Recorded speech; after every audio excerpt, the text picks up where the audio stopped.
ትነግ ለራሱ የፖለቲካ መዳረሻ ለሚላላካቸውና በመላላክ ሊያተርፍ ለሚፈልጋቸው ነገሮች ሟች እንደሆነ ነው የሚያሳየው።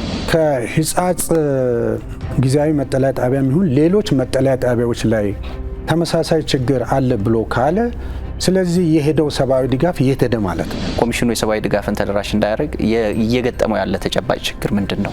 በአንድ በኩል ምግቡ በትክክል አይደርስም፣ በሌላ በኩል ተፈናቃይ ማህበረሰቡን መልሶ የማቋቋም ፍላጎትም እንዳይሳካ ይሰራል። የዓለም አቀፉ ማህበረሰብ ምን መገንዘብ አለበት ይላል? 2 ሚሊዮን ኩንታል የሚጠጋ እህል ተሰራጭቷል።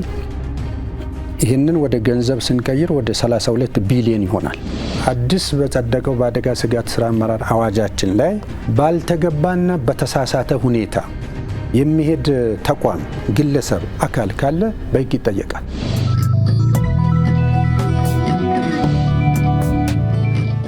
ሰላም ጤና ይስጥልን ውድ ተመልካቾቻችን፣ በዛሬው ዝግጅታችን ወቅታዊ ጉዳዮች ላይ ቆይታ የምናደርግ ይሆናል። የዛሬ እንግዳችን የኢትዮጵያ አደጋ ስጋት ስራ አመራር ኮሚሽን ኮሚሽነር ዶክተር ሽፈራው ተክለማርያም ናቸው። ዶክተር ሽፈራው ተክለማርያም በቅድሚያ ጥሪያችንን አክብረው ሀሳቦትን ለማካፈል እዚህ ድረስ በመገኘቶ በኢትዮጵያ ዜና አገልግሎት ስም ከልብ አመሰግናለሁ። እኔም አመሰግናለሁ። እንግዲህ ከሰሞኑን በትግራይ ክልል ያለውን የሰብአዊ ድጋፍ ሁኔታ በሚመለከት የተለያዩ መረጃዎች በማህበራዊ ሚዲያ ጭምር ሲሰራጩ ነበር። የክልሉ ጊዜያዊ አስተዳደር አጠቃላይ የሰብአዊ ድጋፉን በሚመለከት መግለጫ ወጥቷልና የፌዴራል መንግስቱ በኮሚሽኑ በኩል እያከናወነ ካለው ስራ አንጻር የትግራይ ክልል ጊዜያዊ አስተዳደር መግለጫን እንዴት አዩት? ከዚህ ብንጀምር። በጣም አመሰግናለሁ። እንግዲህ በኢትዮጵያ አደጋ ስጋት ስራ አመራር እና በመንግስት ሰብአዊ ድጋፍ ማዕቀፍ ላይ ያለውን እይታ ስንወስድ መጀመሪያ እንዴት ነው የሚታየው፣ እንዴት ነው ወደዛ የሚደረሰው የሚል እንደ መነሻ ትንሽ ብናይ ብዬ ነው። በመላ ሀገራችን የሰብአዊ ድጋፍ ፍላጎት ሳይንሳዊ በሆነ መንገድ ነው የሚለየው። ክፍሉ የቤተሰብ አኗኗርን፣ ሌላኛው ደግሞ ተፈናቃይ ማህበረሰብን፣ ከዛ ደግሞ ቅጽበታዊ አደጋዎች ላይ የሚፈጠረውን የተለያዩ ችግሮች አንድ ላይ ሰብሰብ እናደርግና የሰብአዊ ድጋፍ ፍላጎት ምን ያክል እንደሆነ እንለያለን። ሁለተኛው ይሄ ሰብአዊ ድጋፍ ፍላጎት ያስፈልጋል ብለን የለየነውን ማህበረሰብ ኢለታዊ የሚጠበቅበት ፍጆታ ምን ያክል ነው የሚለውንም እናሰላለን። ያ ማለት የኃይል ሰጪ ምግብ ምን ያክል ያስፈልጋል፣ የገንቢ ምግብ ምን ያክል ያስፈልጋል፣ የምግብ ዘይት ምን ያክል ያስፈልጋል የሚለውን ይሰላና ይሄ ደግሞ ወደ እህል፣ ወደ ጥራጥሬ እና ምግብ ዘይት ይለይና በዛ አይነት መንገድ ነው ስራው የሚከናወነው። በዚህ ስሌት ሲታይ ለእያንዳንዱ ለተለየው ድጋፍ ፈላጊ ዜጋ 15 ኪሎ ግራም በወር ስሌት፣ ከዛም 1.5 ኪሎ ግራም የጥራጥሬና 0.45 ሊትር ዘይት ይሰላል፣ የምግብ ዘይት። ይህ አንድ ላይ ወደ 16.95 ኪሎ ግራም ተሰልቶ በቤተሰቡ ብዛት ቁጥር እየተባዛ ነው የሚሰጠው። በዚህ መንገድ ስናይ በመላ ሀገራችን ሰብአዊ ድጋፍ የሚፈልጉ ዜጎችን በየወሩ በሚፈለገው የካሎሪ መጠን እየተሰላ ይታደላል፣ ይሰራጫል ማለት ነው። ይህንን ወደ ትግራይ ስናመጣ በትግራይ ክልል ከባለፈው ጥር 2017 ጀምሮ እስካሁን እስካለንበት ታኅሳስ 2018 ድረስ ወደ 2 ሚሊዮን ኩንታል የሚጠጋ እህል ተሰራጭቷል። ይህንን ወደ ገንዘብ ስንቀይር ወደ 32 ቢሊዮን ይሆናል። ስለዚህ በክልሉ ላይ የሚሰጠውና የተሰጠው መግለጫ ከዚህ ጋር አስተያየተን ምንድነው ብለን ስናይ በሰብአዊ ድጋፍ ማዕቀፍ ቅድም ያልነው የሚሰራጭ አለ። ከዛም አልፎ በሊማታዊ ሴፍቲኔት ተብሎ የሚሰራጭ አለ። የተለያዩ አካላትም ከክልሉም ጭምር በዚህ መንገድ የሚሰራጭ የተለያዩ ድጋፎች አሉ። ከነዚህ አንስተን የመግለጫው እንድምታ ምንድነው ብለን ስናስብ በጣም ቀለል ባለ መንገድ ማየት የሚቻለው ሰብአዊነትንና ሰብአዊ ድጋፍን ከፖለቲካ ፍላጎትና ከፖለቲካ ዓላማ ጋር ማጋባት በግልጽ ታይቷል። ከሰብአዊ ድጋፍ ባፈነገጠ መንገድ ስብዕናን የግለሰቦችን ወስዶ ለግለሰቦችም በማይመጥን ግለሰቦችም ይሁንታ ባልሰጡበት መንገድ ለፖለቲካ ፍጆታ የመጠቀም ዝንባሌ ለህዝቡ ሰብአዊ ድጋፍ ታስቦ ነው ወይ? ህዝቡ የደረሰበትን ችግር ለመቅረፍ ታስቦ ነው ወይ? እንደ ፖለቲካ ተቋም እናስብልሃለን ለምንለው ህዝብ የሆነ ነገር ለማከናወን በሚል ነው ወይ ተብሎ ሲታይ በኔ እይታ እነዚህ አይደለም። የትግራይ ህዝብ ባለፉት ከዓመትም ሌሎችም ጊዜያት ድረስ ምንም ነገር ባልተቆራረጠና ባላነሰ መንገድ እየተዳረሰ ነው ያለው። ግን ከዛ በኋላ ምናልባት ቀጥለን ማየት የምንችለው በዚህ አይነት መንገድ የሚሰራጨው እህል ለታለመለት ዓላማ ብቻና ምናልባትም ለሌሎች ላልተፈለጉ ፍላጎቶች እየተወሰደ ነው ወይ የሚለውን ግን መነጋገር ጠቃሚ ይሆናል። እንደዚህ ጠቃሚ የሚሆነው የሚሄደው እና የሚሰራጨው የትኛውም የኃይል ሰጪ እንበለው ገንቢ እንበል የምግብ ዘይት እንበል እኛ የምናስበውና ታሳቢ የሚደረገው ለማህበረሰቡ በቀጥታ ይደርሳል። ስለዚህ ምንም ሳይቀናነስበት ለፍጆታው ይውላል በሚል ነው።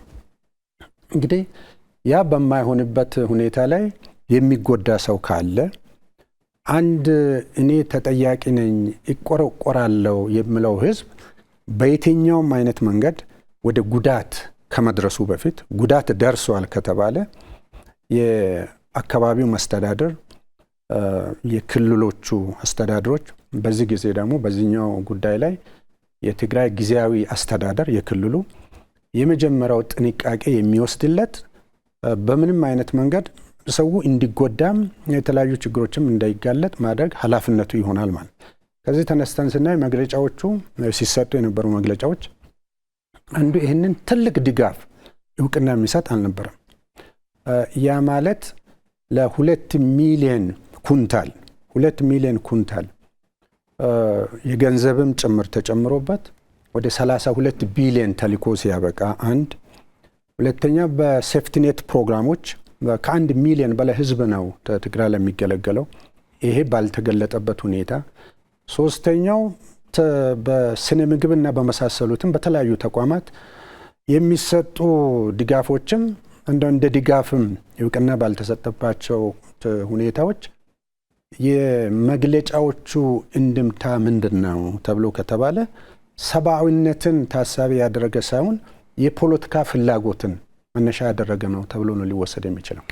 እንግዲህ እርሶም እንዳነሱት የክልሉ ጊዜያዊ አስተዳደር መግለጫ የፌዴራል መንግስቱ እያከናወነ ያለው ስራን እውቅና ያልሰጠ ብቻ ሳይሆን አጠቃላይ ለችግሩም የፌዴራል መንግስቱን ተጠያቂ ለማድረግ ሀሳብ ያላቸው ይዘቶችን የያዘ ነው። እንዳጠቃላይ እንግዲህ የሰብአዊ ድጋፍን በማድረስ ረገድ የፌዴራል መንግስቱ በኮሚሽኑ በኩል ከሚያደርገው ባለፈ የክልሉ ጊዜያዊ አስተዳደርም የራሱ የሆነ ኃላፊነት አለበት።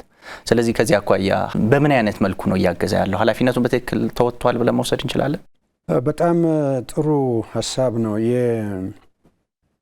የክልሉ ጊዜያዊ አስተዳደር ምን አይነት ሚና ነው በሰብአዊ ድጋፍ እየተወጣ ያለው የሚለው ላይ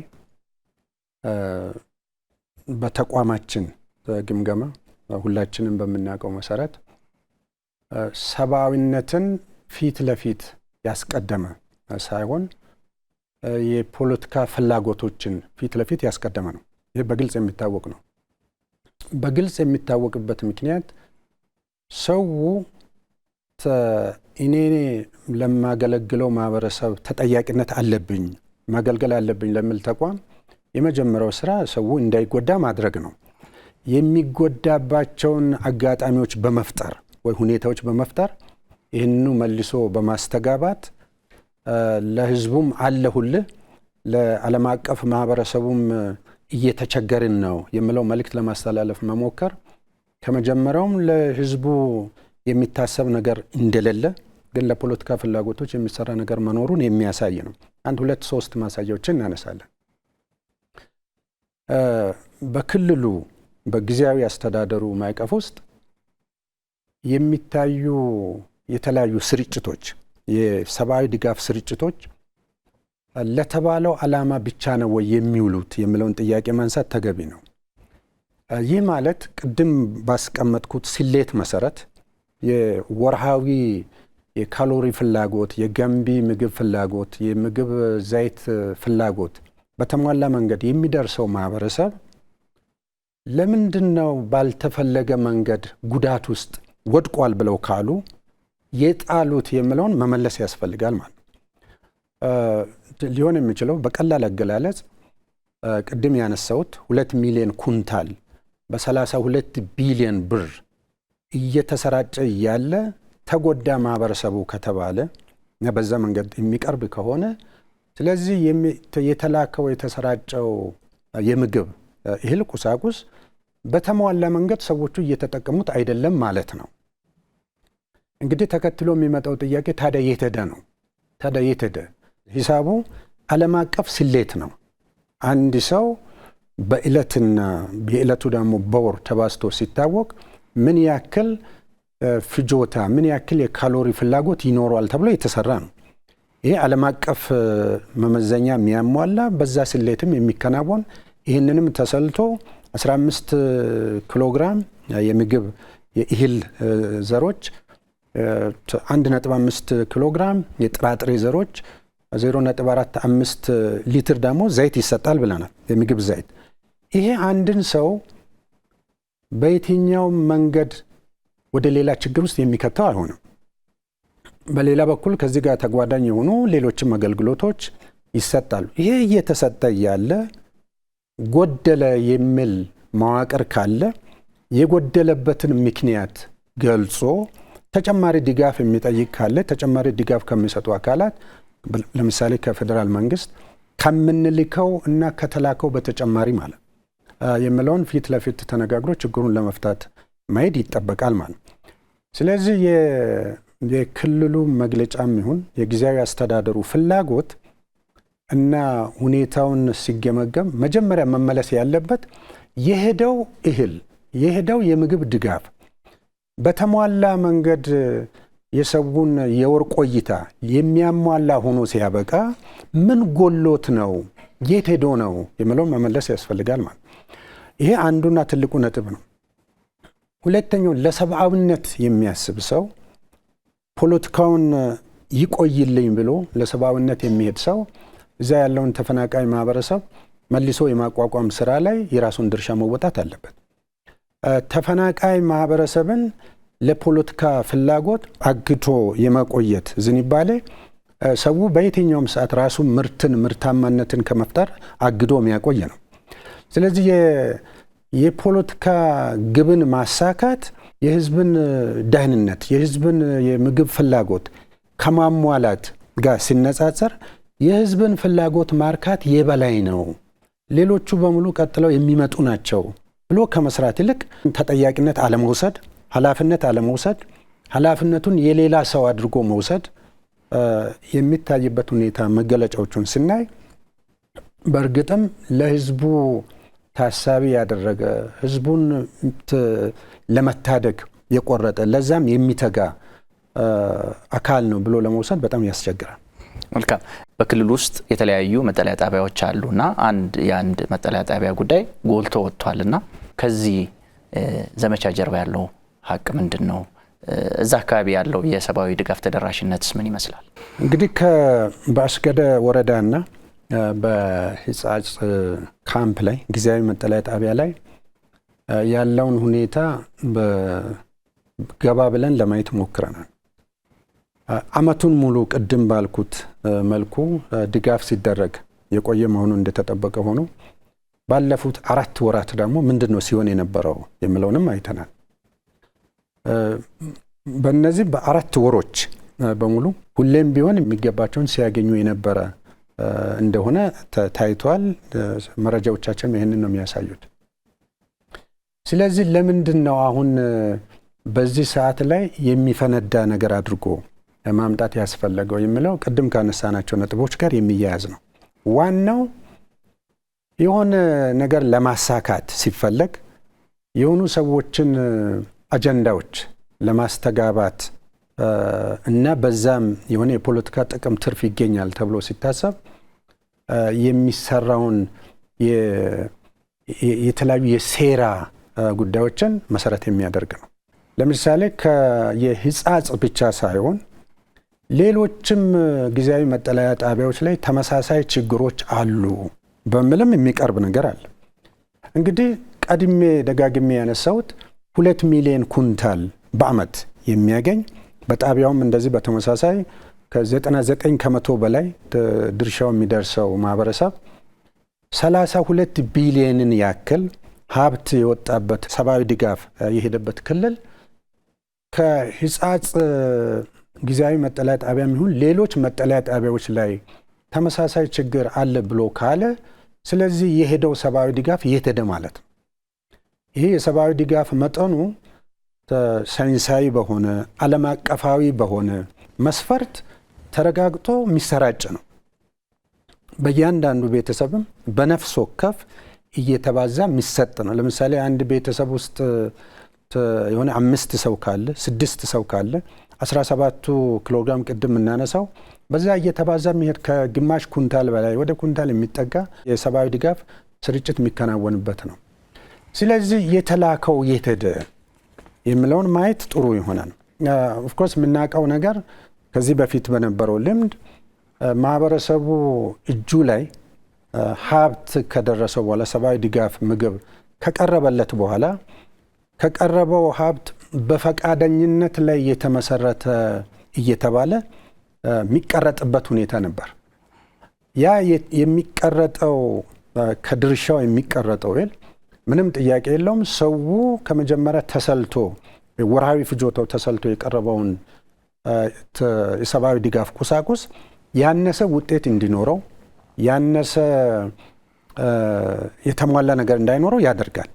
ስለዚህ መመለስ ያለበት በህጻጽም ይሁን ሌሎች ጣቢያዎች ላይ የሚሰራጨው እህል ለተሰራጨለት ዜጋ ሌላ ነገር ጉድለት እንዳያጋጥመው ሳይደረግ ሙሉ በሙሉ እየተጠቀመ መሆኑን ማረጋገጥ ያስፈልጋል። ያ ካልተረጋገጠ ቀድመን ያነሳ ነው ሰዎች የተጓደለ ሁኔታ ላይ ይኖራሉ። እንግዲህ እዛ አካባቢ ላይ በተለያዩ ምክንያቶች ሰው መልሶ ማቋቋም ሲገባ ስላልተቋቋሙ በየካምፑ እንዲቆዩ ስለተገደዱ መያዣም ስለተደረጉ በዛ ምክንያት የሚፈጠሩ ጫናዎች የምግብ ጉድለት ሲጨመርበት የከፋ ይሆናል ማለት። የምግብ ጉድለቱ የተፈጠረው የፌዴራል መንግስት እና ከፌዴራል መንግስት ጋር አብረው የሚሰሩ ተቋማት ምግቡን ስላላደረሱ ሳይሆን የደረሰው ምግብ በተሟላ መንገድ ለሰው ፍጆታ አለማዋሉ ነው።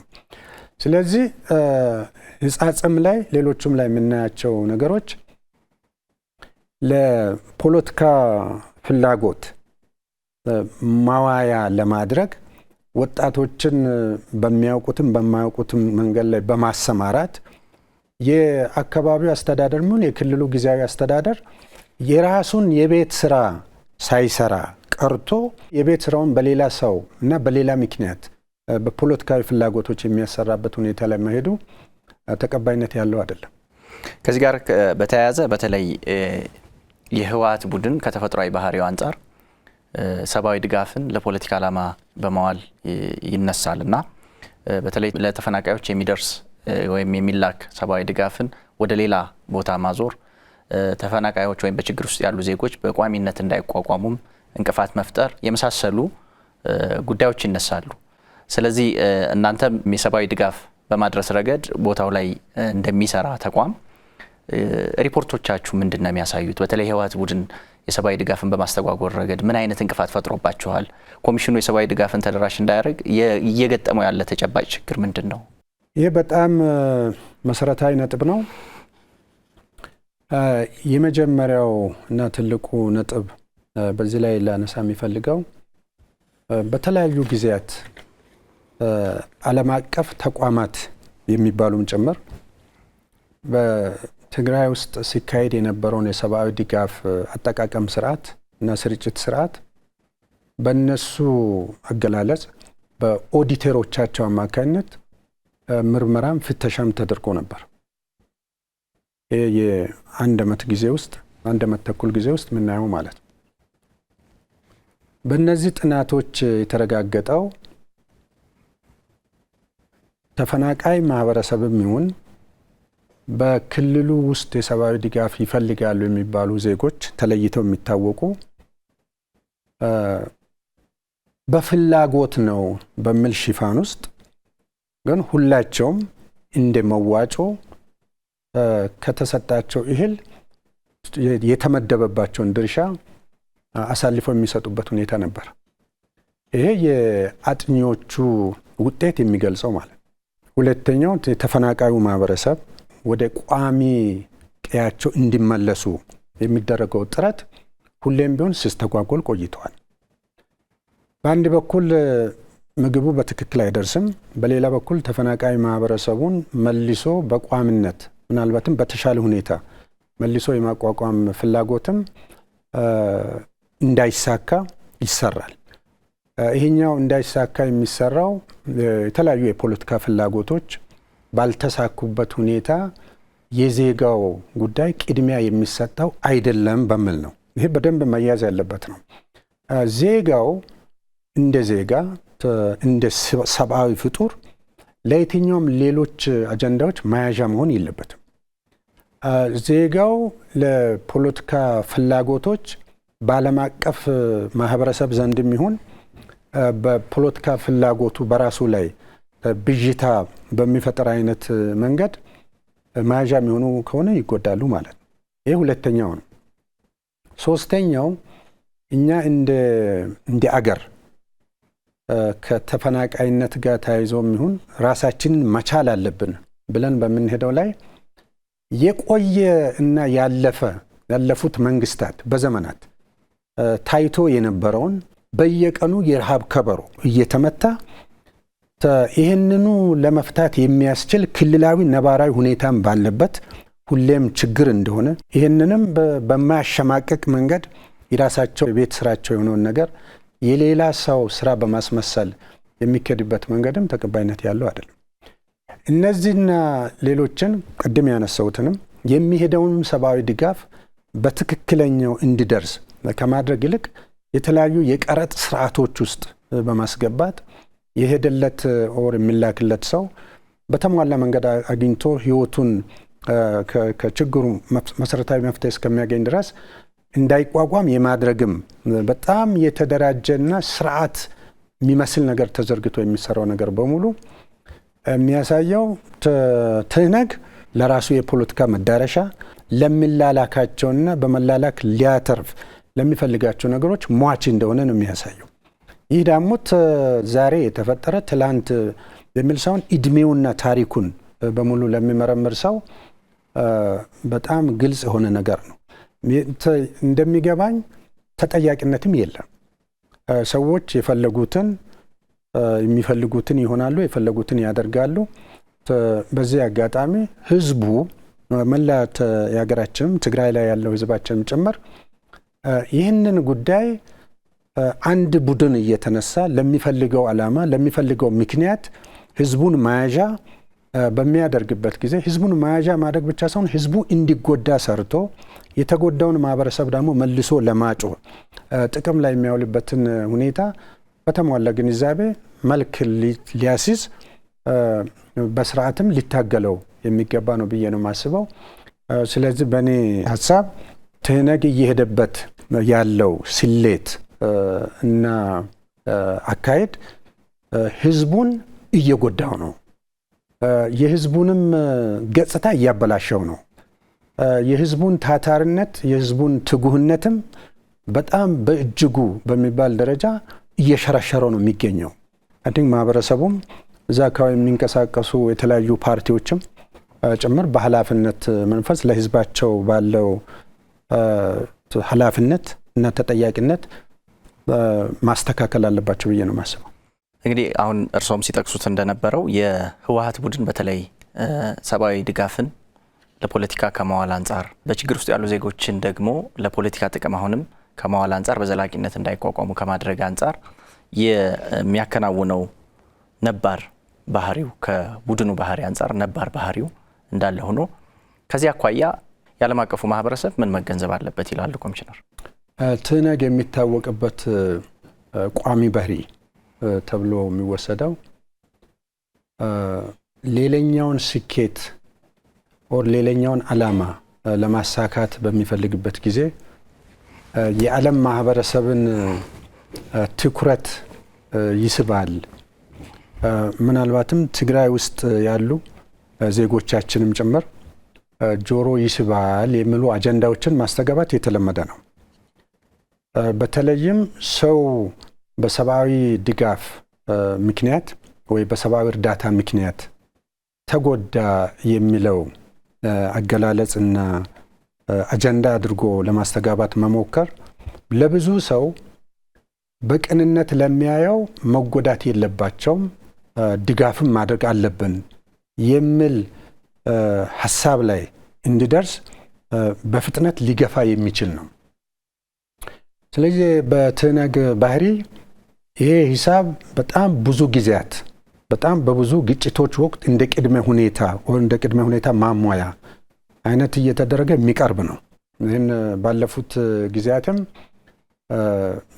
መንግስት ህዝብን ሰብአዊ ድጋፍ እንዳይደርሰው እያደረገ ነው፣ በዚህ ምክንያት እንደ መቀጫ እየተጠቀመ ነው ወዘተ በሚል ሲቀርብ ነበር።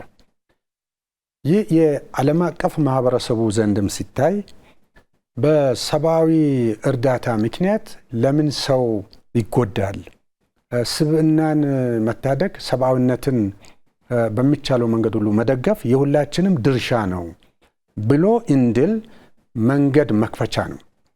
ስለዚህ በዚህ አጋጣሚ ላነሳ የሚፈልገው ፌዴራል መንግስትና ሌሎች በሰብአዊ ድጋፍ ዙሪያ ላይ የሚሰሩ አካላትም ቢሆኑ ቅድም ያነሳነው የ2 ሚሊዮን ኩንታል እና የ32 ቢሊዮን ብር ጉዳይ የት ነው የደረሰው? ምንድነው የሚሆነው? ምንድነው የሆነው? የሚል ጥያቄ አንስተው ይህንን ማደናገሪያ የሚሆን ነገር ላይ ከመደናገር ትክክለኛውን ነገር ለመገንዘብ መስራት አለባቸው ማለት ነው። እንደምናውቀው የዓለም አቀፍ ሰብአዊ ከባቢው በጣም እየጠበበ የሄደ ነው። ሰብአዊ ድጋፍ በራስ አቅም ብለን ስንል የሆነ የተንበሸበሸ ከባቢ ስላለ አይደለም። ግን የፖለቲካ ፍላጎቶች፣ የፖለቲካ ዝንባሌዎች በዚህ ውስጥ ተጃምለው በሚመጡበት ጊዜ ያው የሚሳፈሩ ይኖራሉ ማለት ነው። ለሰብአዊ ድጋፍ ለማቅረብ በሚል ስሌት ሳይሆን በሰብአዊ ድጋፍ ሽፋን የሚፈልጉትን ለማድረግ የሚፈልጉትን ቅድመ ሁኔታ ለማሟላት በዚህ ላይ መረባረብ ይኖራል። ስለዚህ በዚህ አጋጣሚ የዓለም አቀፍ ማህበረሰቡም ጭምር በተለያዩ ዓለም ሀገሮች ያሉ ትውልደ ኢትዮጵያውያንም ጭምር ምንድነው እየሆነ ያለው? ያ ሁሉ የሚባለው የት ነው የደረሰው? ለምንድነው በዚህ መንገድ የሚስተጋባው? ወደሚስተጋባው ከመደረሱ በፊት ለምንድነው ማስተካከያ ያልተወሰደው? የአካባቢ አስተዳደሩ፣ የክልሉ ጊዜያዊ አስተዳደር ለምን ጠበቀ? ለምን ይህንን ከየት አምጥቶ ነው የሚለው ጥያቄ መጠየቅ አለበት ማለት። ስለዚህ የዓለም አቀፍ ማህበረሰቡም ይሁን በየተለያዩ የዓለም ሀገራት ያሉ ኢትዮጵያውያንና ትውልደ ኢትዮጵያውያን የመጀመሪያ ጥያቄ ሊሆን የሚገባው ፌዴራል መንግስት በሚታወቅ መረጃ ማስረጃ የተላከው ሰብአዊ ድጋፍ የት ነው የሄደው የሚለውን መጠየቅ። ሁለተኛው ሰብአዊ ድጋፍ በዚህ አይነት መንገድ ሳይደርስ ቀርቷል ብሎ ካለ ይህ አሁን የሚባለው ነገር እስከሚደርስ የት ነው የነበረው የሚለውን መጠየቅ። ሶስተኛው ደግሞ የትኛውን የፖለቲካ ፍላጎት ለማሟላት ነው በዚህ አይነት መንገድ መግለጫዎች በየእንትኑ የቲክቶክ የዩቲዩበርስ ስፖንሰር እያደረጉ የመስራት የማሰራት ነገር ከየት ነው የመጣው የሚሉ ጥያቄዎችን መጠየቅና ትክክለኛውን ግንዛቤ በመያዝ ይሄ አካል ሰብአዊነትና ፖለቲካን እንዲለየው፣ ተፈናቃይን መያዣ ከማድረግ እንዲቆጠብ፣ እንደ የትኛውም ክልሎቻችን በራሱ ሰብአዊ ድጋፍን በራስ አቅም ለማሟላት እንዲረባረብ፣ በሌላ በኩል ደግሞ በየካምፑም ይሁን ከካምፕ ውስጥ ያሉ ዜጎቻችንን መጠቀሚያ ከማድረግ መያዣ ከማድረግ መቆጠብ እንዳለበት፣ ለአገራችን ክብር፣ ነጻነት፣ ሉዓላዊነት ራሱም የሚናውን ድርሻውን እንዲወጣ በማድረግ ላይ በሁሉም ደረጃ ያሉ የመልካም አሳቢ ተዋናዮች እንዲረባረቡ ያስፈልጋል። እንጂ ይሄ ድብቅ አጀንዳን ተመልሶ በማስተጋባት ለድብቅ አጀንዳ ሀብት በማሰባሰብ ለድብቅ አጀንዳ ሰዎቹ በዚህ አይነት መንገድ የሚያቀርቡትን መብርግጥም ናቸው ነው ብሎ ማቅረብ ትነግ ለሚፈልጋቸው ዓላማዎች እንደመተባበር ለፖለቲካ ፍላጎቱ ተጨማሪ ድጋፍ የመፍጠርና ለዛም ሀብት የማሰባሰብ ጉዳይ ስለሚሆን በተሟላ ግንዛቤ ሁሉም ሰው ሁሉም አካል በውስጥም በውጭም ያለ አካል እንን ጉዳይ ተገንዝቦ ትነግን እረፍ፣ ከዚህ ውጣ፣ ሰብአዊነትን አስቀድም፣ ፖለቲካውን ቀጥለት ይመጣበታል፣ በሰለጠነ መንገድ ዲሞክራሲያዊ ስርዓቱን ተከትሎ አሰራርን ተከትሎ የምርጫ ህጎችን ተከትሎ የሚሰራቸውን ነገሮች ሊሰራ ሲችል ሂሳቡን በሌላ በኩል ለማስላት እንዳይንቀሳቀስ ሁሉም የድርሻውን ሊወጣ ይገባል የምን ለማንሳት ፈልጌ ነው። ከዚህ ጋር በተያያዘ በተለይ ከሰሞኑን በክልሉ ከሚነሳው የሰብአዊ ድጋፍ ሁኔታ ጋር በተያያዘ በማህበራዊ ሚዲያ በመጠቀም በቡድንም በግለሰብም ደረጃ በዘፈቀደ ሰብአዊ ድጋፍ የማሰባሰብ ስራ ሲከናወን ይታያልና ይሄ ከመንግስት እውቅና ውጭ የሚደረግ ሰብአዊ ድጋፍ የማሰባሰብ ስራ ከህግ አንጻር እንዴት ይታያል? እንዴት ይገልጹታል?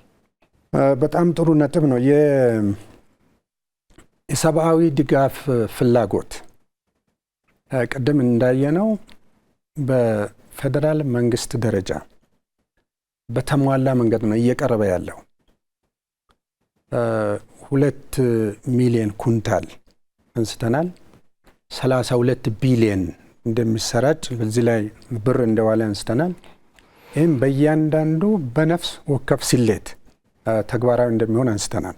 15 ኪሎ ግራም የምግብ የኃይል ሰጪ ወደ 1.5 ኪሎ ግራም ገንቢ ምግብ ከዛ የ0.45 ሊትር የምግብ ዘይት ይሄ የምንለው በአንድ ላይ የ2100 ኪሎ ካሎሪ ፍላጎት የሚያሟላ እየቀረበ ነው ያለው። ጥያቄው እየቀረበ ያለው በተገቢው ለተጠቃሚው እየደረሰ አይደለም ከተባለ አጀንዳው ሌላ ይሆናል ማለት ነው። እንግዲህ ምናስበውም ምንገምተውም እየሆነ ያለውም ይሄው ነው። ስለዚህ ሌሎች አካላት የሰብአዊ ድጋፍ ፍላጎትን ለማሟላት ሀብት እናሰባስባለን ብለው ካሉ የ2 ሚሊዮን ኩንታሉና 32 ቢሊዮን ብር የሄደበት ቦታ መታወቅ አለበት ማለት ነው። ይህ ባልታወቀበት ሁኔታ የሚሰራ እናሰባስባለን ተብሎ የሚሰራ ነገር ካለ ሌሎች ችግሮችን ይፈጥራል። አንደኛው የሚደራረብ ስለሆነ የሌለን ክፍተት ያለ ክፍተት በማስመሰል የሚሰራ ስራ ስለሆነ ለዘረፋና ለብክነት የተጋለጠ ነው ማለት ነው።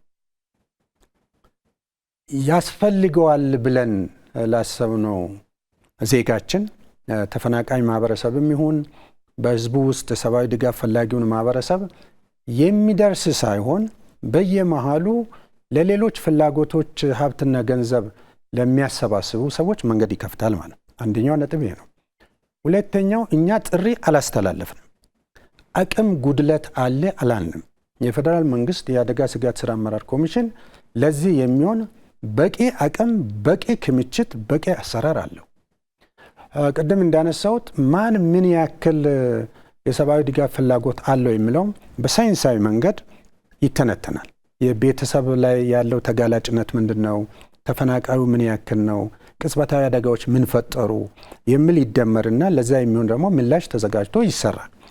በዚህ ላይ አቅማችን አጥሯል፣ ድጋፍ እንፈልጋለን፣ ስለዚህ በዚህ ጉዳይ ላይ ዜጎቻችን ተረባረቡ ብለን ያነሳነው ጥያቄ የለም። ሶስተኛው የሰብአዊ ድጋፍ ፍላጎት ላይ እናግዛለን የሚል አቅም ኃይል የግል ሴክተርም ይሁን ማህበረሰባችን ውስጥ የሚሰራጩ የተለያዩ ፍላጎቶችና ስራዎችም ይሁኑ እንደ አገር የአደጋ ስጋት ምላሽ ፈንድን በተደራጀ መንገድ ለማቀናጀት የሚያስችል ስራ ተሰርቷል። የአካውንት ስርዓታችን አለ፣ የአሰራር ስርዓት አለ፣ የቦርድ ስርዓት አለ። መንግስት በዚህ ጉዳይ ላይ የሰብአዊ ድጋፍ በራስ አቅምም ጨምሮ የአደጋ ስጋት ስራ አመራር ፖሊሲዎች ተነድፈዋል። የአደጋ ስጋት ስራ አመራር አዋጅ ተነድፈዋል። የአደጋ ስጋት ምላሽ ፈንድን በሚመለከት ደንቦች ወጥተው ተግባራዊ እየተደረጉ ነው። ስለዚህ በዚህ አሰራርና በዚህ ስርዓት ነው ሊሄድ የሚችለው።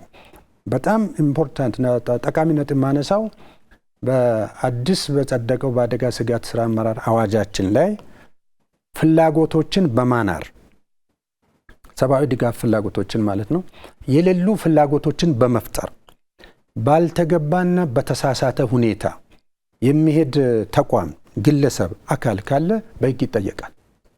ይሄ በሕግ የተደነገገ ከዚህ በፊት በግልጽ ወጥቶ ያልነበረ አሁን ባለን በአደጋ ስጋት ስራ አመራር አዋጅ በተጠያቂነት በራሱ ምዕራፍና አንቀጽ ተደንግጎ የተቀመጠ ነው።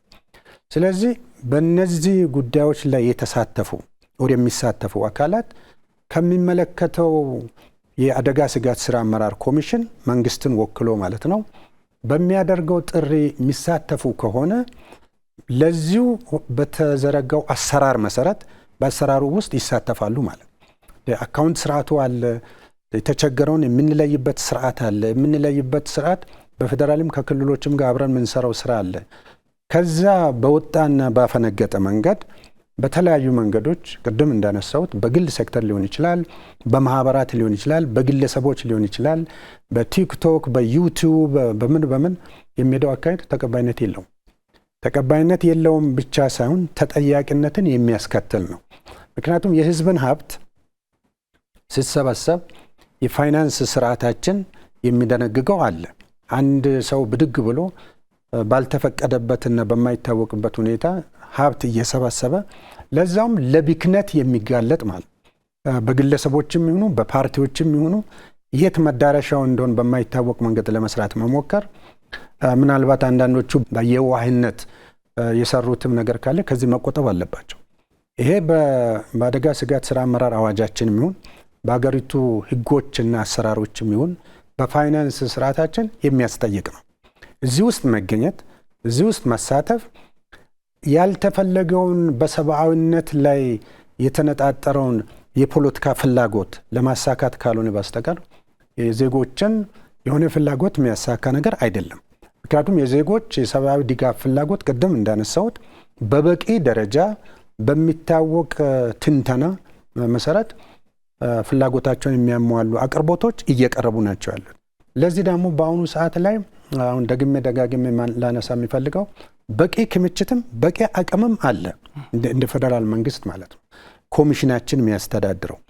ይሄ ተለይቶ የጋራ ተደርጎ በማይታወቅበት ሁኔታ ላይ በተለያዩ መንገዶች ሀብት ለማሰባሰብ መሞከር የሀብቱ መዳረሻ ለሰብአዊ ድጋፍ ሳይሆን ለሌላ ድጋፍ ይሆናል ማለት ነው። ይህ ደግሞ ተቀባይነት የሌለው የሚያስጠይቅም ጭምር ይሆናል። ኢትዮጵያ አንድ የቅድሚያ ሰጥታ ከምትሰራባቸው ጉዳዮች አንዱ የሰብአዊ ድጋፍን በራስ አቅም መቻል መሆኑ በተደጋጋሚ ይነሳል። ክልሎችም በራሳቸው አቅም የሰብአዊ ድጋፍን ለመቻል እየተንቀሳቀሱ ነውና እንደ አጠቃላይ በኢትዮጵያ የሰብአዊ ቀውስን ሰብአዊ ድጋፍን በራስ አቅም የመቻል ደረጃ እንዴት እየተሄደበት ነው? ምን ሁኔታ ውስጥ ነው ያለ ነው? አሁናዊ ሁኔታውን ብንወስድስ ከኮሚሽኑ አቅም በላይ የሆነ የሰብአዊ ቀውስ አለው ኢትዮጵያ ውስጥ? ቅድም ያነሳሁት የአደጋ ስጋት ስራ አመራር ፖሊሲ፣ የአደጋ ስጋት ስራ አመራር አዋጅ በአንድ ላይ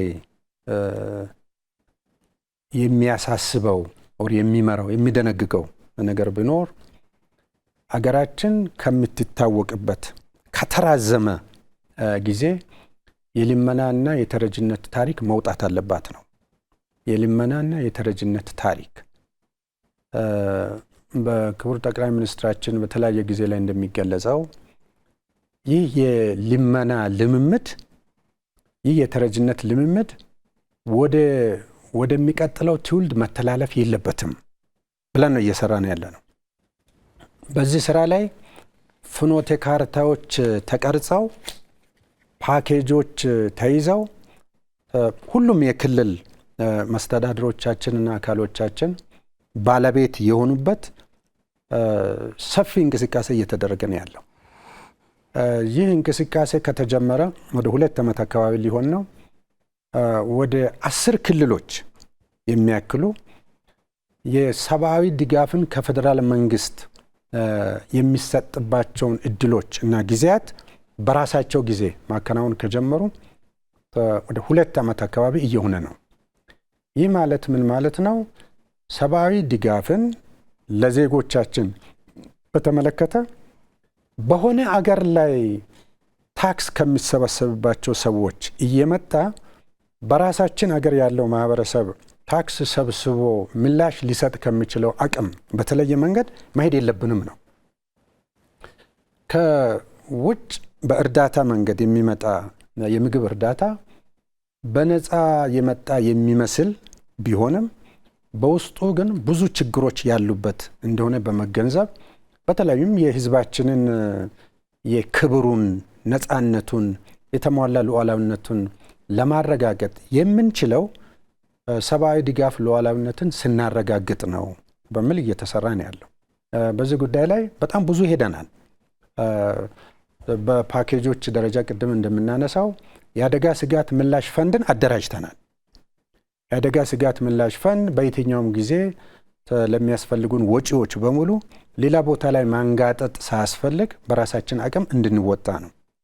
ሁለተኛው ከዕለት ደራሽ ክምችት በተጨማሪ የመጠባበቂያ ክምችትም ምን ያክል እንደሚያስፈልገን ለይተን በዛም ላይ የሚያስፈልገንን እየያዝን በጣም ጥሩ ደረጃ ላይ ነን የምንገኘው። ስለዚህም የእህል ዘር ክምችት ጉዳይ በተመለከተ የሆነ ሌላ ቦታ ላይ የምናማትረው ነገር የለም ለማለት ነው። ሶስተኛው ከዚህ ጋር አያይዘን ትልቁ ንጣፍ ነው የሰብአዊ ድጋፍ ሉዓላዊነት ብለን የምንወስደው የዜጎች እርስ በርስ የመደጋገፍ የማህበረሰብ አጋርነት አቅማችንን አጎልብተን መሄድ አለብን ነው። ሶስቱን ከውስጠን ብናይ ይሄ አገራችን የተካነችባቸው እምቅ አቅም ናቸው የምንላቸው ነገሮች ያሉበት ነው። ምን ሆነን ነው የምንለምነው? ምን ሆነን ነው እጅ የምንዘረጋው? ምን ጎሎን ነው የሚለው ጥያቄ የበላይ አመራሮቻችን በተለያየ ጊዜያት ከሚያስተጋቡት ወስደን ወደ የራሳችን አምጥተን ስናየው ልመና፣ ተረጅነት፣ የእርዳታ ጥገኝነት ክብራችንን፣ ነፃነታችንና ሉዓላዊነታችንን ያሽመደመደ ነው። ከዛም አልፎ በዚህ አይነት መንገድ የሚቀርቡ እርዳታዎች ለብዙ ነገሮች እንደ መሳሪያ የሚያገለግሉ ናቸው። በተለይም የፖለቲካ ፍላጎቶችን በአገር ውስጥ ለማሳካት ፊት ለፊት ሳይሆን በጓዳችን ገብቶ የሚፈልጉትን ነገር ለማሰቃቃቀል የሚጠቅም ነው። ስለዚህ እርዳታ፣ ልመና፣ ተረጅነት የሚባሉ ጉዳዮች ላይ ራሳችን ለራሳችን ዜጋ፣ መንግስታችን ለዜጋው የሚበቃና የሚተርፍ እንጂ የሚያንሰን ነገር የለም የሚል የሚወስድ ነው። በዚህ ላይ ተነስተን ቅድም ያናቸውን መሰረታዊ ጉዳዮች ወስደን የሰው ኃይል አቅማችን፣ የሚታረስ መሬት አቅም፣ የውሃው አቅርቦት፣ ቴክኖሎጂው፣ እስካሁን የመጣንባቸው ልምዶች በተለያየ መንገድ በኩታ ገጠም፣ በሌማት ትሩፋት፣ በብዝሃ ዘርፍ የኢኮኖሚ ስሪቶች የመጣንበት በሙሉ አቅማችንን ገንብተን ሁለት ጉዳዮች ሰብአዊ ድጋፍ ፈላጊ ይኖራል። አዎ ይኖራል፣ በራሳችን አቅም። አደጋዎች ይኖራሉ። አዎ ይኖራሉ፣ በራሳችን አቅም ነው። ይህንን ምንመልሰው ምንመክተው ብለን እየሰራን ነው የምንገኘው። በዚህ ውስጥ በተለይ አሁን በትግራይ ክልል ላይ የምናየው ሰብአዊ ድጋፍ በራስ አቅምን በራስ ዝግጅት በፈንዱም ይሁን በክምችቱም በሌላው ከመሄድ ይልቅ ያለውን ለዛ እንዲሆን የተላከውንም ድጋፍ ጭምር ለዜጋው በመንፈቅ በሌላ በኩል ዜጋውን ተረጂ በማድረግ ይህንኑ ለዓለም ማህበረሰብ በማስተጋባት ከዚህ በፊት በ67ቶቹ 77ቶቹ አጋጥሞናል የምንለውን አይነት ነገር እንደገና እየተደገመ ነው የሚል አይነት ዝንባሌ የማሳየት በዚህም ለሚያስቡት የፖለቲካ ሂሳብ መጠቀሚያ የማድረግ ሁኔታ ነው የሚታዩ። ስለዚህ ሰብአዊ ድጋፍ በራስ አቅም አሁን ያለንበት ሁኔታ እጅግ በጣም አስተማማኝ የሚባል የትኛውንም አይነት በሰው ሰራሽ መልኩም ይሁን በአየር ንብረት ለውጥ ምክንያት የሚከሰቱ ችግሮችን በራስ አቅም ምግብን በሚመለከት የምንመልስበት የምንሸፍንበት፣ ሌሎች ጉዳዮች ላይ ደግሞ እንደየ ሁኔታው በአጋርነት አብረን የምንሰራበትን ሁኔታ የጋራ አድርገን እየሄድን ያለ ነው። በጣም እርግጠኛ ነኝ ምናልባትም እጅግ ቅርብ በሚባል ወራት ውስጥ እነዚህ በተለይም ፊት ለፊት የወጡ ክልሎች ሙሉ በሙሉ አሁንም ራሳቸውን እየቻሉ ስለሆኑ ይህንን እንደ ክልልም እንደ ሀገርም የጋራ አድርገን በጋራ የምናበስርበት ጊዜ ይኖራል ብዬ አስባለሁ። የኢትዮጵያ አደጋ ስጋት አመራር ኮሚሽን ኮሚሽነር ዶክተር ሽፈራው ተክለማርያም ስለነበረን ቆይታ በኢትዮጵያ ዜና አገልግሎት ስም ከልብ አመሰግናለሁ። እኔም በጣም አመሰግናለሁ ለነበረን ጊዜ።